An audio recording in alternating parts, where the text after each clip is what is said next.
شرور أنفسنا ومن سيئات أعمالنا من يهده الله فلا مضل له ومن يضلله فلا هادي له ونشهد أن لا إله إلا الله وحده لا شريك له ونشهد أن محمدًا عبده ورسوله صلى الله عليه وعلى آله وأصحابه وأهل بيته وسلم اللهم صل على محمد وعلى آل محمد كما صليت على إبراهيم وعلى آل إبراهيم إنك حميد مجيد اللهم بارك على محمد وعلى آل محمد كما باركت على إبراهيم وعلى آل إبراهيم إنك حميد مجيد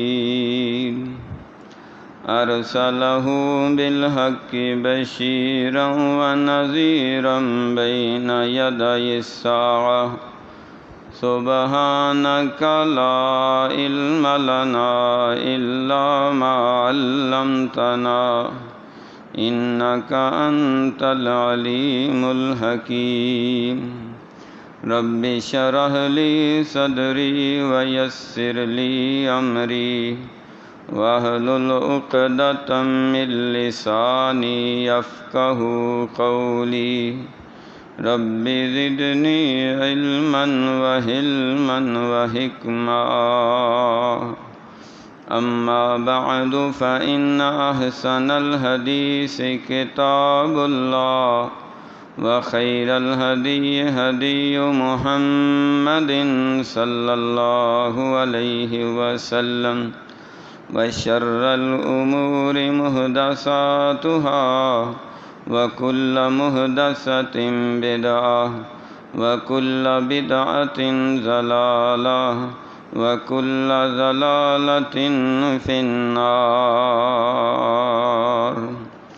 قل رب أعوذ بك من همزات الشياطين وأعوذ بك رب أن يحضرون أعوذ بالله السميع العليم من الشيطان الرجيم من همزه ونفخه ونفسه بسم الله الرحمن الرحيم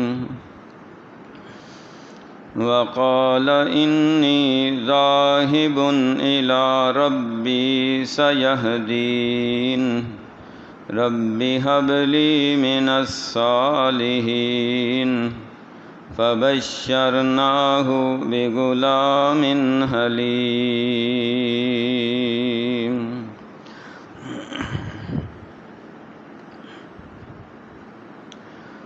حضرت ابراہیم علیہ السلام نے ہجرت کے وقت یہ الفاظ ارشاد فرمائے تھے قال انی ذاہب الی ربی سیہدین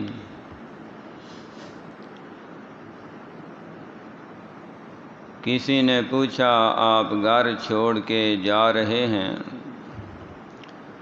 تو کہاں جائیں گے، کون سے علاقے میں، شہر میں، ملک میں، بستی میں؟ روئے زمین پر آپ کا کوئی رشتہ دار نہیں، دوست احباب نہیں، ہمدرد نہیں، پناہ کس کے ہاں لیں گے؟ تو فرمایا قال انی ذاہب الی ربی، میں رب تعالیٰ کے حکم سے جا رہا ہوں اور اپنے رب تعالیٰ کی عظمت اور توحید کے لیے گھر چھوڑ رہا ہوں، اور ہجرت بھی اللہ تعالیٰ کے حکم پہ کر رہا ہوں۔ جہاں اللہ تعالیٰ مجھے روک دیں گے وہیں میں رک جاؤں گا، جہاں چلنے کا حکم دیں گے چل پڑوں گا، جہاں ٹھہرنے کا حکم دیں گے وہیں ٹھہر جاؤں گا۔ میری ہجرت بھی اللہ کے لیے۔ سیہدین، مالک الملک اپنے مخلص بندوں کو کبھی بھی تنہا نہیں چھوڑتے ہیں۔ اللہ تعالیٰ مجھے صحیح راستے کی طرف رہنمائی کریں، دنیاوی طور پہ بھی اور دینی طور پہ بھی۔ اللہ سبحانہ و تعالیٰ نے حضرت ابراہیم علیہ السلام کو ہجرت کا حکم فرمایا۔ آپ نے اپنی گھر والی سیدہ سارہ کو ساتھ لیا۔ ایک بھتیجا تھا حضرت لوط علیہ السلام، وہ بچپن سے ان کے ہاں پرورش پا رہا تھا، وہ بھی ساتھ چل پڑا۔ یہ 3 افراد کا قافلہ چلتا ہوا ملک شام کی سرزمین پہ پہنچا۔ اس ملک کا اس وقت کا بادشاہ بڑا ہی ظالم اور کافر تھا۔ ایک نمرود سے جان چھٹی ہے، ایک اور ظالم ٹکر گیا۔ وہ ظالم بھی تھا، جابر بھی تھا، کافر بھی تھا اور عیاش بھی تھا۔ کئی کافر ہوتے ہیں غیرت مند ہوتے ہیں، ظالم نہیں ہوتے، عیاش نہیں ہوتے۔ کئی مسلمان ہوتے ہیں لیکن عیاشی میں پڑ جاتے ہیں۔ عیاش ہونا شرم و حیا سے الگ تھلگ ہو جانا اور انتہائی بے حیائی، بدکاری، زناکاری والی زندگی گزارنا، اس عیب کو عیب ہی نہ سمجھنا، آئے دن نت نئے انداز سے ایسے جرائم کرنا، اللہ رب العزت نے ایسے زانی عیاش قسم کے لوگوں کو مشرک کے برابر قرار دیا کہ جس طرح مشرک ایک الہ پہ یقین نہیں رکھتا، اسے ایک رب پہ تسلی نہیں ہوتی، اسی طرح جو مرد اور عورتیں اپنا حلال کا رشتہ چھوڑ کے حرام رشتوں میں پڑ جاتے ہیں، ساری زندگی پھر ان کی تسلی نہیں ہوتی، حرام ہی رہتے ہیں۔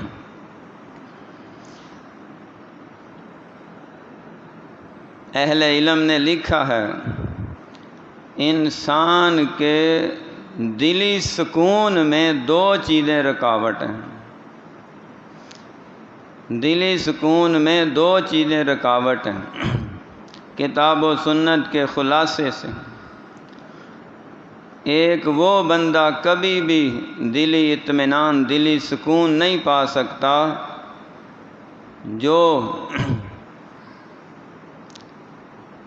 کسی ٹینشن میں مبتلا ہے، جسے اللہ تعالیٰ کی طرف سے کوئی مصیبت، پریشانی، بیماری، مقدمہ یا لا علاج مرض لگ چکا ہے، وہ کبھی دلی سکون نہیں پا سکتا۔ اور دوسرا وہ بندہ جس کے پاس جسمانی، مالی، معاشرتی سب گھریلو سہولتیں موجود ہیں، ان سب نعمتوں کے ہوتے ہوئے بھی وہ عیاشی میں پڑ جاتا ہے، ہوس میں پڑ جاتا ہے، حرص میں پڑ جاتا ہے، چاہے وہ ہوس دولت کی لگ جائے، شہرت کی لگ جائے، عورت کی لگ جائے، ساری زندگی ایسا ہوس پرست بندہ دلی سکون نہیں پا سکتا۔ تو دلی سکون کے لیے علاج کرنا ہے، اور علاج کیا ہے؟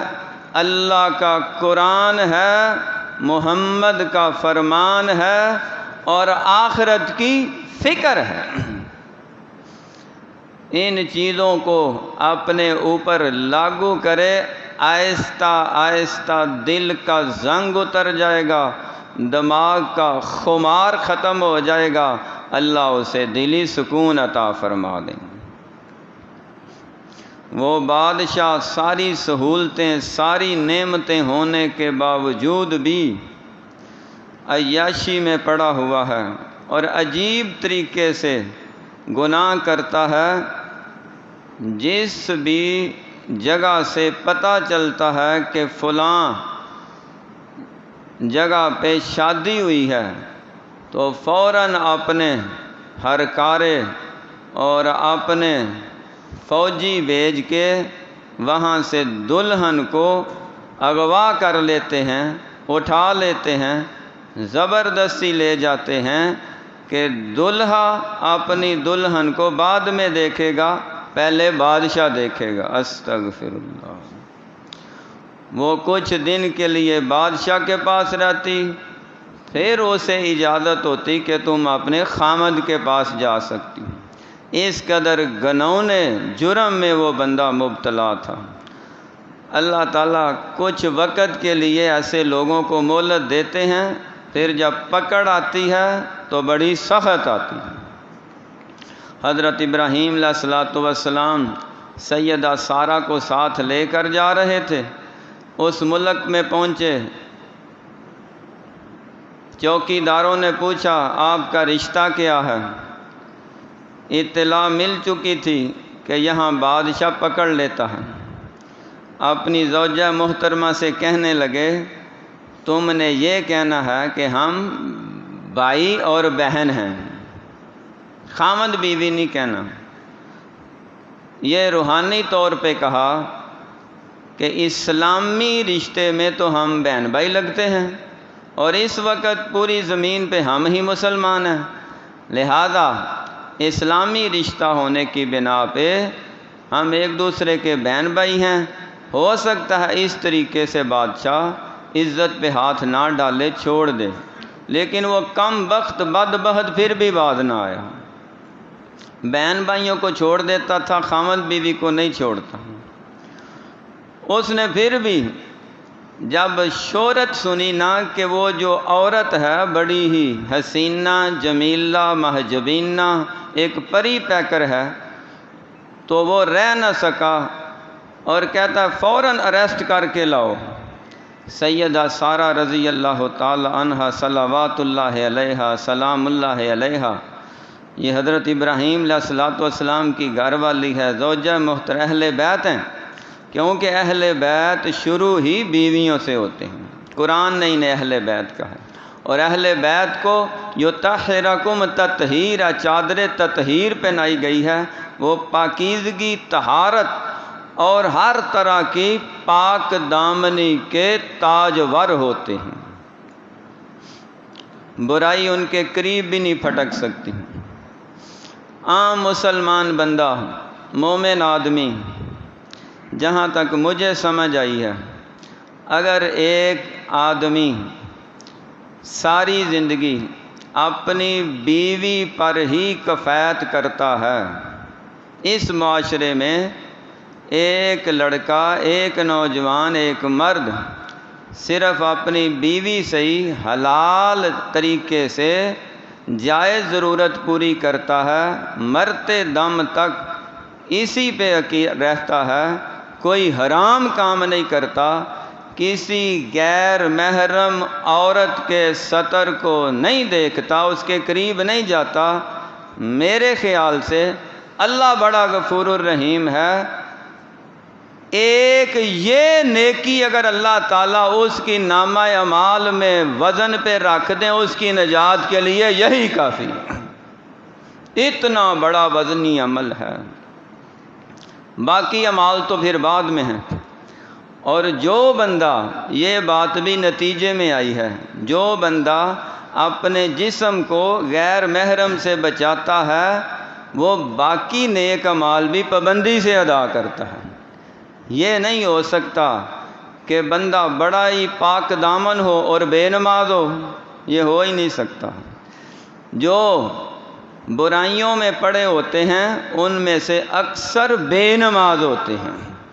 نمازی بندہ پاک صاف رہتا ہے، یہی نماز، یہی وضو، یہی غسل اسے بار بار یاد کراتا ہے کہ تم نے اپنے جسم کو بھی پاک صاف رکھنا ہے، اپنے ذہن کو بھی پاک صاف رکھنا ہے، اپنے دل کو بھی پاک صاف رکھنا ہے، اپنی نگاہوں کو بھی پاک صاف رکھنا ہے، اپنی زبان کو بھی پاک صاف رکھنا ہے، اپنے ہاتھوں کو بھی پاک صاف رکھنا ہے، سر کے بالوں سے پاؤں کے ناخنوں تک تمہارا سارا جسم پاک صاف ہوگا، رب تعالیٰ تمہیں پاکیزہ ہستیوں کا جنت میں ساتھ عطا فرما دے گا۔ حضرت سارہ پاک دامن ہیں، حضرت ابراہیم علیہ السلام پاک دامن ہیں۔ اللہ رب العزت نے ان کی سابقہ پاکیزگی کا وزن ڈالا ہے، مول پا دیا ہے، اور ان کی کرامت اور معجزے کا ظہور ہوا ہے۔ جیسے ہی تنہا کمرے میں بادشاہ نے سیدہ سارہ کے اوپر ہاتھ ڈالنے کی کوشش کی، دست درازی کی کوشش کی، رب تعالیٰ نے اسے گھٹنوں تک زمین میں زندہ دنسا دیا ہے۔ ہماری ملت کا نوجوان تو گھٹنوں تک ویسے ہی ننگا لگا پھر رہا ہے نا۔ عجیب قسم کے لباس آ گئے ہیں بازاروں میں، جانگی ایسے پتہ نہیں ہزاروں کی تعداد میں یہ مینوفیکچر والے مشینوں پہ بنا رہے ہیں، ساری ملیں اسی کام لگی ہوئی ہیں، شرٹیں بھی چھوٹی، جانگیے بھی چھوٹے، مولوی کلپ گئے ہیں، ٹخنے ننگے رکھو، اتنا حصہ آگ میں جلایا جائے گا۔ ٹخنے تو اس نوجوان نے ننگے نہیں کیے، پورے گوڈے ہی ننگے کر لیے۔ کسی کے گوڈے 1 انچ ننگے ہیں، کسی کے 6 انچ ننگے ہیں، اور سرے عام جناب بارش کا انجوائے کرنے کے لیے سڑکوں پہ گاڑیاں موٹر سائیکلیں چلا رہے ہیں، ایسے گھوم پھر رہے ہیں کہ پاکستان کو یورپ کا عکس دینا چاہتے ہیں۔ لڑکوں کے اندر تو، مردوں کے اندر تو یہ عام ہوتا جا رہا ہے، لڑکیوں کی باری رہ گئی ہے۔ اللہ کرے اس وقت سے پہلے ہم فوت ہی ہو جائیں جب ہمیں یہ منظر نظر نہ آئے۔ استغفر اللہ الیاذ باللہ۔ لوگ کس طرف جا رہے ہیں؟ پھر کہتے ہیں جی مولوی صاحب دعا کرو، یہ ہیپر بمپر پیپر کیا نام ہے اس سمندر کا، کیا نام رکھے؟ بھائی سیلاب کراچی تک پہنچ گیا ہے، انڈیا سے ٹکرا گیا ہے۔ اللہ تعالیٰ نے اس کو لگامیں ڈالی ہوئی ہیں، اگر سمندر کی تھوڑی سی لگام ڈھیلی کر دے نا تو نہ غازی شاہ بچا سکے گا، نہ پیر شاہ بچا سکے گا، نہ داتا صاحب بچا سکے گا، نہ غوث پاک بچا سکے گا، نہ تمہیں زندہ مردہ ولی بچا سکے گا۔ رب تعالیٰ جب کسی کو غرق کرنے پہ آئے تو فرعون کے سارے خدا مل کر بذات خود رب الاعلیٰ ہو کے اس کو غرق ہونے سے نہیں بچا سکے۔ یہ آج کل کے یہ پیر فقیر کیسے بچا سکتے ہیں؟ یہ مالک نے اسے لگامیں ڈالی ہوئی ہیں، ہمیں مہلت ملی ہے، تھوڑی سی لگام ڈھیلی چھوڑ دے، انڈیا بھی گیا، پاکستان بھی گیا۔ یہ تو اللہ کا فضل ہے، رحمت ہے، کرم ہے کہ سمندر کو اللہ تعالیٰ نے بند کیا، روک کے رکھا ہوا۔ یہ ہلکی سی لہریں آتی ہیں، دل ڈرنے لگ جاتے ہیں، کرسیوں کے پاوے ہلنے لگ جاتے ہیں، رات کی نیندیں اڑ جاتی ہیں، ہر چینل پہ ہر مبصر، تبصرہ نگار، تجزیہ نگار اسی کے گرد گھوم رہے ہیں، اور جب مشکل پڑتی ہے تو پھر رب یاد آتا ہے، مسجد یاد آتی ہے، اور جناب قرآن یاد آتا ہے، نماز یاد آتی ہے۔ جیسے ہی مشکل ٹل جائے تو پھر نماز، روزہ، یہ جی سارے مولویاں دے کم نے، انہاں نوں تے سوائے اذاناں تو اور کم ہی کو نہیں۔ جوں 12 بجے شروع ہوندے نے، رات دے 12 بجے تک اذاناں ہی پڑھدے رہے۔ استغفر اللہ۔ مشرکین مکہ، کافرین عرب، جن کو اللہ نے مشرک کافر کہا، ان کے بارے میں اللہ تعالیٰ نے ایسے ریمارکس بیان کیے ہیں۔ فَإِذَا رَكِبُوا فِي الْفُلْكِ دَعَوُا اللَّهَ مُخْلِصِينَ لَهُ الدِّينَ فَلَمَّا نَجَّاهُمْ إِلَى الْبَرِّ إِذَا هُمْ يُشْرِكُونَ۔ جب سمندروں کا سفر کرتے، کشتی ہچکولے کھانے لگتی، اب بمبر میں پھنس گئے ہیں، ہر طرف پانی پانی ہے، موت آنکھوں کے سامنے ناچ رہی ہے، اب بچانے والا کوئی نہیں، تو سوائے محمد کے رب کے بچا کوئی نہیں سکتا۔ سارے کشتی والے مل کے کہو کہ اے محمد کے رب، ہمیں اس آفت سے نجات دے دے، ہم جاتے ہی تیرے نبی کا کلمہ پڑھ لیں۔ جیسے ہی خوش پی کے آتے، اذا ہم یشرکون، فوراً شرک پہ لگ جاتے ہیں۔ اکرمہ بیٹھا ہوا تھا کشتی میں،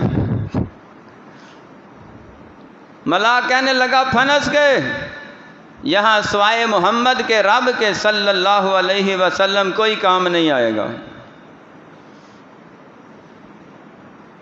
ہمارا سال ہا سال سے، کئی 100 سال سے تجربہ ہے کہ جب بھی ہم ایسے حالات سے دوچار ہوتے ہیں تو یا تو ہمیں 2-4 آدمیوں کی قربانی دینی پڑتی ہے کہ سمندر میں چھلانگ لگاؤ اور باقی کشتی کا وزن ہلکا ہو جائے تاکہ اس کمن کیری سے نجات مل جائے، اور یا پھر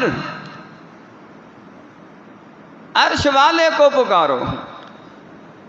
اکرمہ کھڑا ہو گیا، کہنے لگا محمد صلی اللہ علیہ وسلم تو کل کی بات ہے، تم کہتے ہو کہ ہم محمد کے رب کو کئی 100 سال سے پیو دادے سے یہ طریقہ چلا آ رہا ہے، تو محمد تو اس وقت تھے ہی نہیں، اس وقت تم کیا کہتے تھے؟ کہتے ہیں ہمارے باپ دادے اس وقت یہ کہا کرتے تھے، ابراہیم کے رب کو پکارو، وہی تمہیں یہاں سے نجات دے گا۔ ہم ابراہیم علیہ السلام کے رب کو پکارتے تھے، اور میں اس کشتی میں ہوں، سمندر میں رہتا ہوں، مجھے یہ سمجھ آئی ہے جو محمد کا رب ہے وہی ابراہیم کا رب ہے، جو ابراہیم کا رب ہے وہی محمد کا رب ہے صلی اللہ علیہ وسلم۔ وہ بھی حق پہ تھے، یہ بھی حق۔ اکرمہ نے فوراً توبہ کی، کہتا ایک دفعہ یا اللہ اس کشتی کا رخ واپس پھیر دے، یہ مجھے واپس اتار آئیں، پھر جہاں مرضی جائیں، مجھے سمجھ آ چکی۔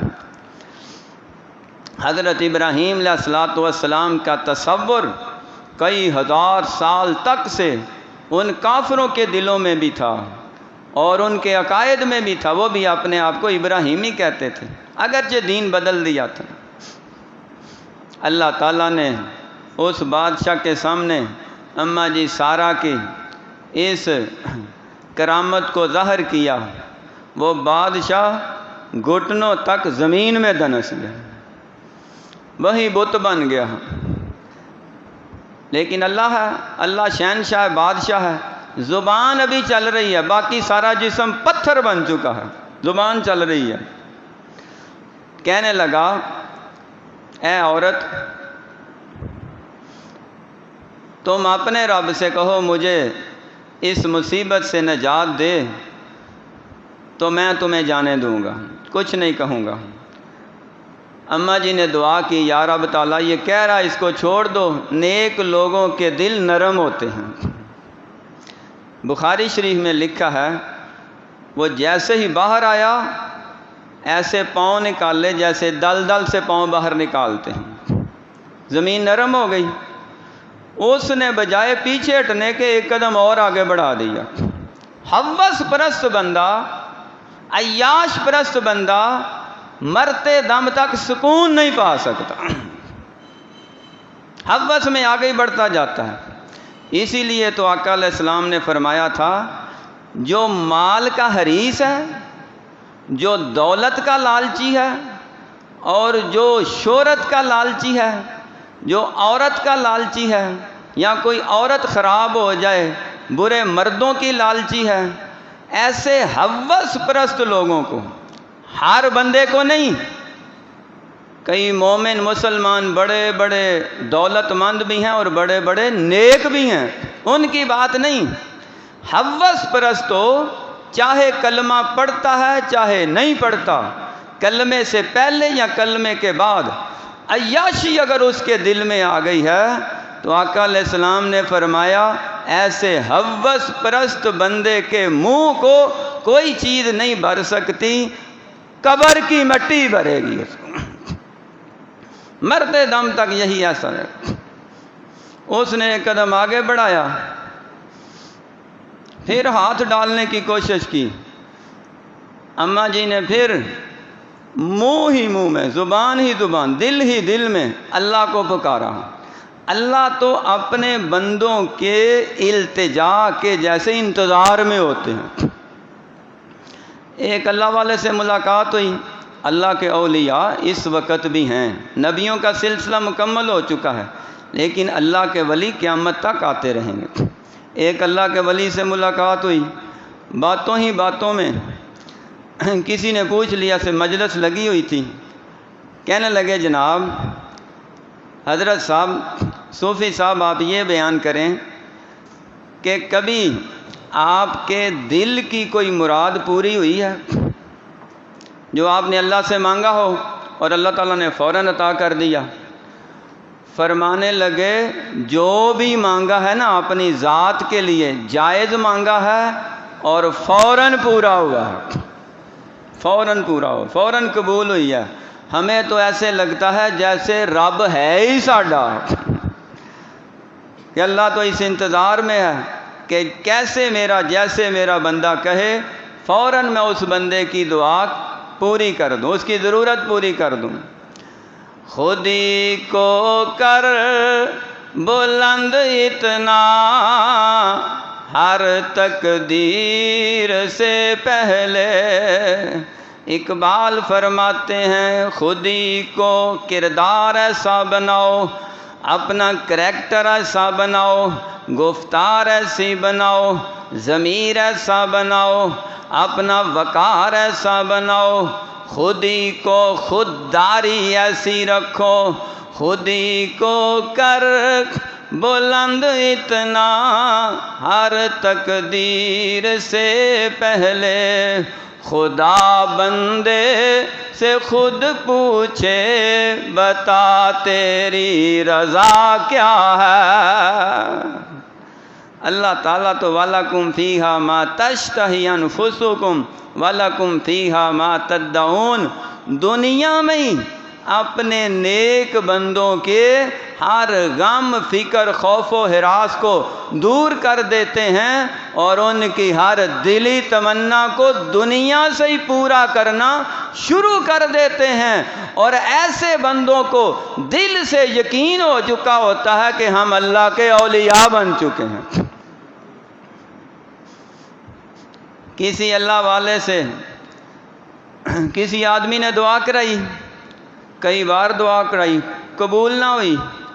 اس نے آ کے اعتراض کیا، کہنے لگا جی تواڈے کول اینی باری دعا کرائی ہے تے پوری نہیں ہوئی۔ فرمان لگے ہم تو اپنے بارے میں جو بھی دعا کرتے ہیں وہ پوری ہو جاتی ہے، پر تواڈے چ کیڑی کمی ہے تانوں آپ پتہ ہونا چاہیے۔ ہم تو اللہ سے ہر شے لے لیتے ہیں، جو مانگتے ہیں مل جاتا ہے۔ مالک نے نعمت خزانے رکھے ہی اپنے بندوں کے لیے۔ دوسروں کو تو اللہ نواز رہا ہے اپنے نیک بندوں کی برکت سے۔ جب تک نیک بندے دنیا میں اللہ اللہ کرنے والے ہیں، کافروں، ظالموں اور مجرموں کو اللہ تعالیٰ نے مہلت دی ہوئی ہے۔ جب یہ نیک بندے دنیا سے ختم ہو جائیں گے، اللہ پوری کائنات کو تباہ و برباد کر کے رکھ دیں گے۔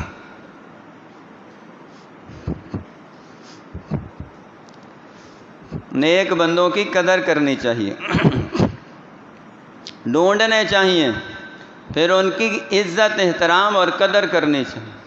اس بادشاہ کو سمجھ آ گئی، اس نے قدر کی، کافر ہو کے قدر کی۔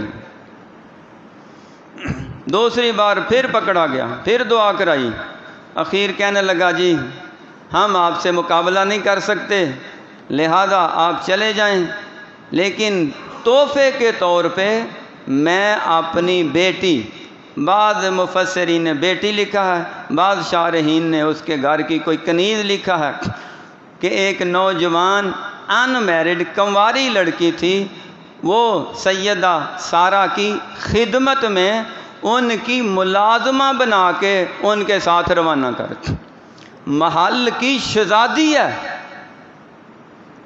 اور ان مسافروں پردیسیوں کو وہ گفٹ کے طور پہ دے رہا ہے کہ یہ میری شہزادی کو ساری زندگی کے لیے اپنا غلام، نوکر، ملازمہ بنا کے رکھو، کیونکہ میں نے اس محل میں سارے لوگوں کو ہی گناہگار دیکھا ہے، بدکار دیکھا ہے، ہوس پرست دیکھا ہے، بچپن سے ایک ہی عورت پاک باز مجھے نظر آئی ہے، یہ اس محل میں رہنے والی نہیں، اس کا اصل مقام تمہارا گھر ہے، اس کو بھی ساتھ لے جاؤ۔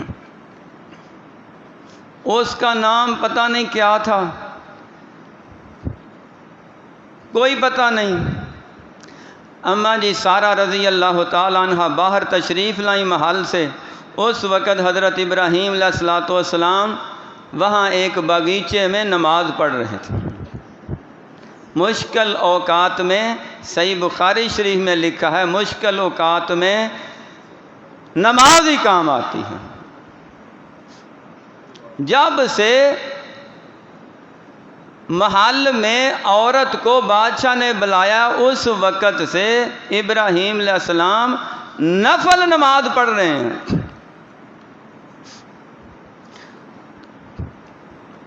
اماں جی نے، سیدہ سارہ رضی اللہ تعالیٰ عنہ نے باہر آ کے آواز دی خوشی سے کہ پیارے ابراہیم، اللہ تعالیٰ نے سرخرو فرمایا اور خدمت کے لیے یہ ہاجرہ بھی دے دی۔ خود نام تجویز کیا، یہ ہاجرہ ہے، ہمارے ساتھ ہی ہجرت کرے گی۔ ہاجرہ کا معنی ہجرت کرنے والی۔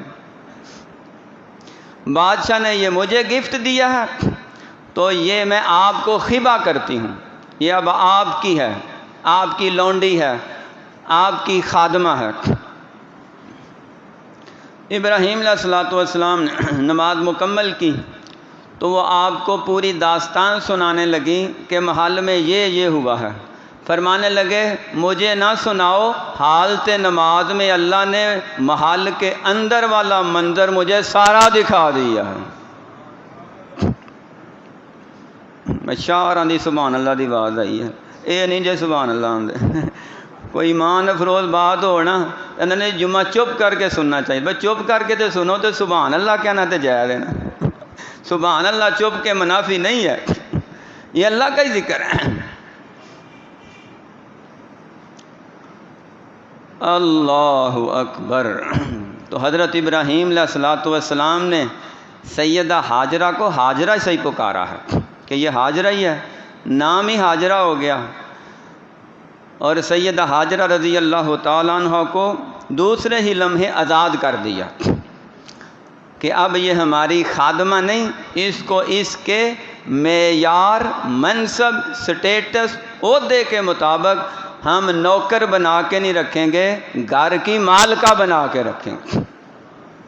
آزاد کر کے اس سے نکاح کر لیا، زوجہ محترمہ بن گئیں، خاتون اول بن گئیں، اہل بیت میں شامل ہو گئیں۔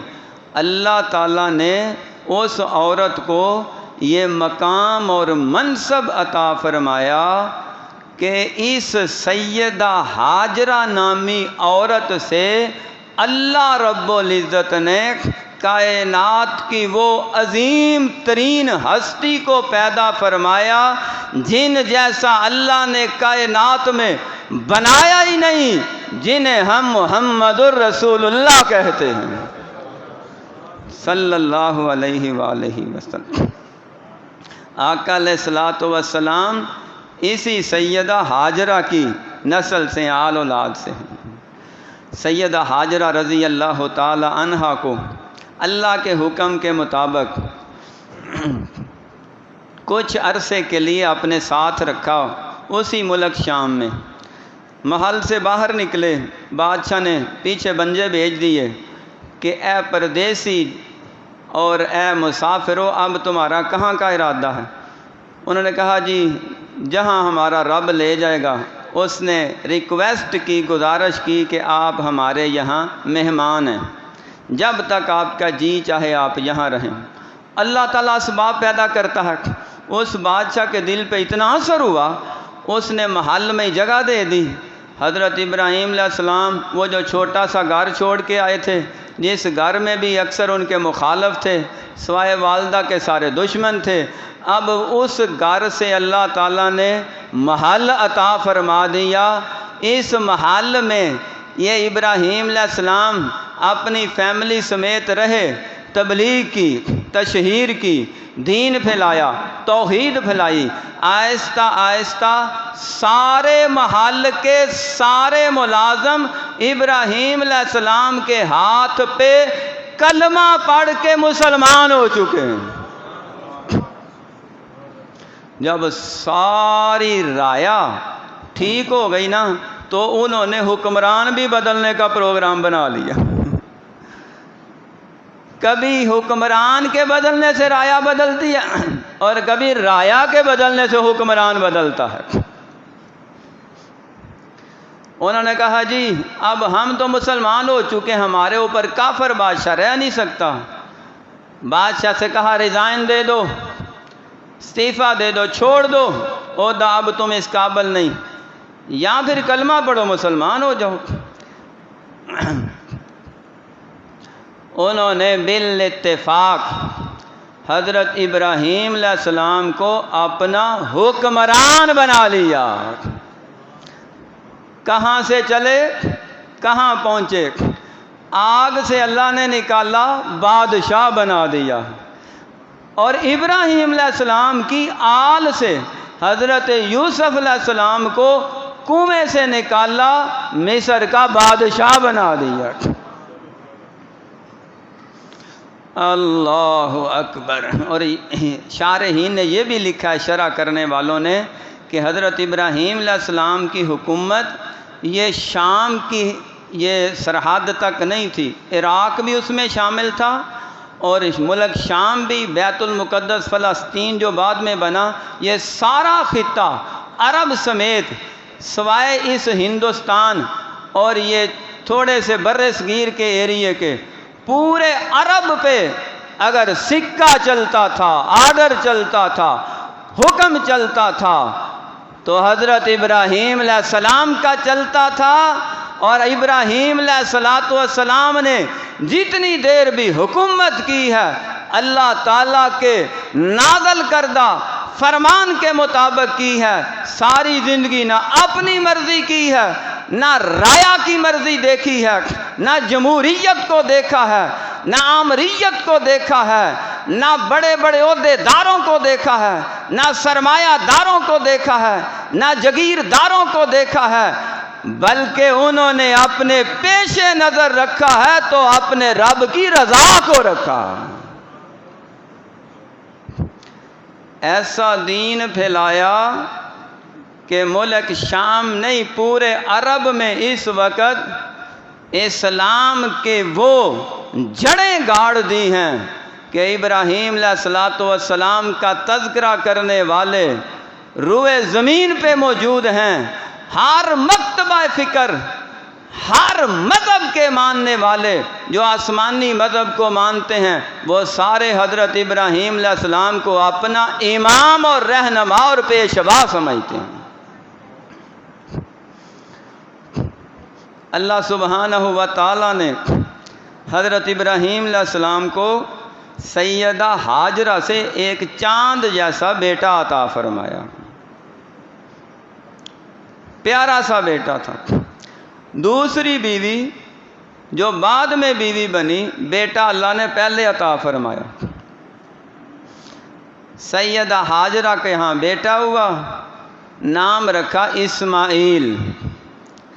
اسماعیل کا معنی ہے ہر وقت اللہ رب العزت کی وحی کی طرف کان لگا کے رکھنے والا، اللہ کی بات سننے والا، اور غیر اللہ سے کان بند رکھنے والا. اللہ تعالیٰ کی بات کے خلاف جس کی بات آئے گی نہیں مانیں گے. ابراہیم علیہ السلام کا نام جو لغت میں لکھا ہے وہ لکھا ہے ابن رحیم، رحم دل باپ، جو ساری قوموں کا رحم دل باپ.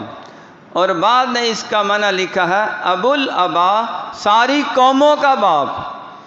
ہم اپنی اسلامی اصطلاح میں انہیں جد الانبیاء کہتے ہیں، انبیاء کے دادا ابو. ایک دفعہ نبی پاک صلی اللہ علیہ وآلہ وسلم کسی نے کہا انت خیر البریہ، آپ تو بہترین مخلوق میں سے بہترین انسان ہے. فرمایا بے شک اللہ نے مجھے خیر البریہ بہترین انسان بنایا ہے، پر مجھ سے پہلے ایک بہترین انسان آئے تھے جنہیں حضرت ابراہیم علیہ السلام کہتے ہیں. یعنی جو اپنا عہدہ تھا وہ ابراہیم علیہ السلام کو عطا فرمایا کہ اس کا حقدار میں نے ابراہیم علیہ السلام. کسی بیٹے ہونہار بیٹے کو اللہ تعالیٰ کوئی 4 پیسے دے دے نا تو وہ بڑی سی کوٹھی بنگلہ بنائے تو اس کے سر ورک پہ لکھ دیتا ہے، اس کے جناب فرنٹ پہ یہ سب میرے ماں باپ کی دعائیں ہیں. وہ کریڈٹ ماں باپ کو دیتا ہے. اپنے گھر، اپنی منزل، اپنی کوٹھی بنگلے کو اپنے باپ دادے کی طرف نسبت کرتا ہے. یہ گھر فلاں باپ دادے کا ہے. اپنا نام شو ظاہر کرنے کی بجائے اپنے باپ دادے کو عزت اور عظمت عطا کرتا ہے. سعودی عرب کے بادشاہوں نے بیت اللہ شریف کی توسیع کی، بڑا گیٹ بنایا. سب سے بڑے گیٹ کا نام بادشاہ وقت نے اپنے نام پہ فہد باب نہیں رکھا، بلکہ اس نے اپنے باپ دادے پردادے کے نام پہ باب عبدالعزیز رکھ دیا. وہ تو فوت ہو چکا ہے. تو اپنے بڑوں کو اور ان کی اچھائی کو یاد رکھنا چاہیے، بھول نہیں جانا چاہیے کہ بس بھائی فوت ہو گیا بس ٹھیک ہے آئے تھے چلے گئے، بلکہ وقتاً فوقتاً اپنے باپ دادے کی، نانا ابو نانی امی دادی امی جو فوت ہو چکے ہیں، بڑے بھائی ہیں بڑی بہنیں ہیں، یا ان کے اپنی اولاد کو ساتھ لے کے ان کی قبر پہ بھی جانا چاہیے اور بتاؤ یہ تمہارے دادا ابو نانا ابو کی، یہ دادی امی نانی امی کی قبر ہے، ننھے ہاتھوں سے وہ دعا کریں گے اللہ قبول فرما لیں. کل کو جب ہم قبر میں جائیں گے تو پھر ہماری قبر پہ بھی کوئی آنے والا ہوگا اور اپنی اولاد کو بتائے گا کہ یہ جو قبر والے ہیں یہ مجھے بھی ایسے ہی لے کر آئے تھے جیسے تم بچے کو میں لے کے آیا ہوں۔ حضرت ابراہیم علیہ الصلوۃ والسلام کا ذکر خیر نبی پاک صلی اللہ علیہ وسلم نے فرمایا، ایک آدمی نے کہا کہ آپ تو نسل در نسل اعلیٰ ترین خاندان سے ہیں۔ فرمایا یہ بھی ٹھیک ہے، یہ کریڈٹ بھی آپ نے حضرت ابراہیم علیہ السلام کو دے دیا۔ فرمایا کریم ابن کریم ابن کریم ابن کریم، کرما والا خاندان، کرما والی سرکار، نسل در نسل اگر سننا چاہتے ہو تو مجھ محمد صلی اللہ علیہ وسلم سے سنو، وہ تو فہو یوسف بن یعقوب ابن اسحاق ابن ابراہیم، وہ تو ابراہیم علیہ السلام کی لڑی ہے، 4 نسلیں اللہ نے انبیاء کی پیدا فرمائی اور انہی سے اللہ تعالیٰ نے 70,000 سے زیادہ انبیاء پیدا فرمائے ہیں۔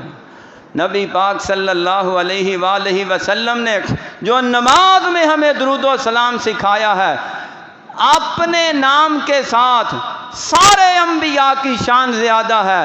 اگر کسی دوسرے نبی کا نام شامل کیا تو محمد و آل محمد کے ساتھ ابراہیم و آل ابراہیم کا نام شامل فرمایا۔ یہ آل ابراہیم کون تھے؟ یہی تو اسماعیل علیہ السلام اور ان کی آل اولاد ہے۔